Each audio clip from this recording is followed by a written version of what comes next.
¿Te parece, Fernando, si comenzamos con la película Guardián Enmascarado, una película del 2020 de Kimura Hisashi, un thriller que se desarrolla en los confines de un edificio de hospital? ¿Qué te pareció la película? Pues es la primera película que tuve oportunidad de ver dentro de esta muestra de cine japonés. Me pareció muy interesante, sobre todo en la manera en cómo se va desarrollando el argumento. De alguna manera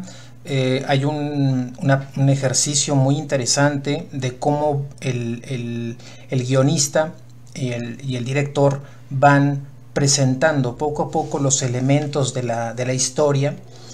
y esas escenas en las que nosotros podemos también recapitular algunos fragmentos de lo que el protagonista está recordando, está pensando respecto a una situación que él va a tener que solucionar, que va a tener que resolver en cuanto a un personaje que se inicia asaltando una tienda de conveniencia en la noche en Japón, y después en este robo toma como rehén a una mujer que después la vamos a encontrar también en un hospital psiquiátrico que está en funciones del cuidado psiquiátrico, y en ese hospital va entonces a desarrollarse toda una trama muy interesante de acontecimientos de este personaje que está tomando como rehenes no solamente a la muchacha que se lleva de la tienda de conveniencia hacia el hospital, sino también a los médicos que estaban y a las enfermeras que estaban en guardia en la noche en ese momento en el hospital. Y me pareció que el desarrollo de la trama, de cómo van trabajando, cómo van hilando todas estas pistas que el protagonista va a intentar ir hilvanando para ver quién es este personaje y cuáles son sus intenciones de estar en ese hospital. Si es únicamente como una manera de refugio, o hay en él también otras intenciones que de alguna manera poco a poco se van mostrando en esta película. Sí, efectivamente, es muy muy interesante cómo se van pues dando toda esta serie de acontecimientos dentro de estas instalaciones, que ocurre todo en pocas horas relativamente, es durante la noche. Y bueno, pues también me parece que el lugar ayudó muchísimo a pues a reforzar esta como crisis que se vive dentro del hospital, estas tonalidades que utilizan, donde predomina el verde. Nos habla de un lugar que, si bien está a su máxima capacidad y está en funcionamiento, pues también se ve abandonado de cierta manera. Y bueno, nos habla también de todo esto que está ocurriendo de manera oculta también dentro de este lugar, ¿no? Sí, son de estas historias en donde el planteamiento narrativo se desarrolla en una misma temporalidad, es decir, el acontecimiento que detona la historia se da en la noche, y va a ser en el transcurso de la madrugada anterior al cambio de turno a las 5 de la mañana en el hospital, en la que la historia nos va a presentar todo el desarrollo de su trama y su estructura. Eso me parece muy interesante porque también en esas que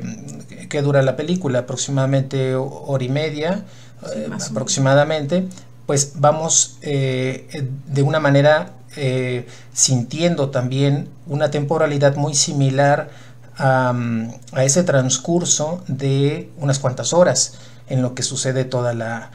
historia. Y por supuesto este manejo del color enfatiza mucho este carácter de lo desconocido, de lo intrigante que resulta la presencia de este personaje en el hospital, estas coloraciones en verde con unos colores fríos que transmiten también mucho de ese carácter, de esa temperatura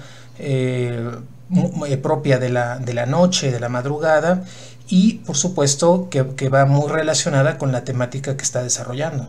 Sí, efectivamente. Y bueno, también hay que resaltar las actuaciones. Me parecieron muy buenas por parte de este personaje que toma como rehén primero a la joven y después el hospital, a los que están en el hospital. Una muy buena actuación también de ella, de la joven, y por supuesto del médico, ¿no? Que es el que pues está resolviendo de alguna manera,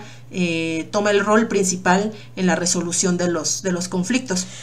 Y es muy interesante la caracterización del personaje que está haciendo el papel del secuestrador en este caso, porque trabaja con una máscara de un payaso, y el gesto que plantea la máscara es como de una sonrisa burlona en este payaso. También el efecto sonoro que trabajan para la grabación de los diálogos del personaje es muy interesante, porque es una voz un tanto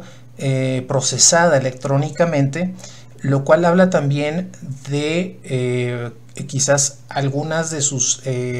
fuentes de información o de los medios que él está utilizando también para hacerse de la información que está buscando. Entonces la caracterización es muy interesante, unos pantalones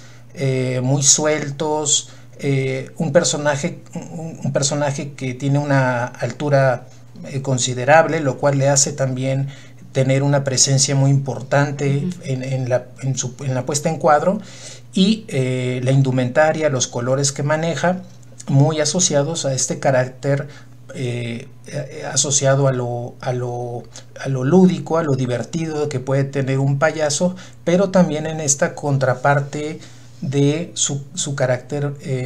agresivo, violento, que está jugando en la historia. Y por supuesto también algunos de los giros de tuerca que van a tener algunos personajes, de los roles de algunos de los personajes van a ser muy, muy acertados, porque la actuación permite que realmente al comienzo de la historia uno pueda creerse ciertas tomas de postura, tomas de posición respecto a los personajes, pero después vamos a encontrar algunos giros de tuerca que desde el punto de vista de la actuación son bastante creíbles y bastante bien logrados, estos giros que hacen que uno pueda replantearse las opiniones que tenemos como espectadores de los propios personajes en el desarrollo de la historia.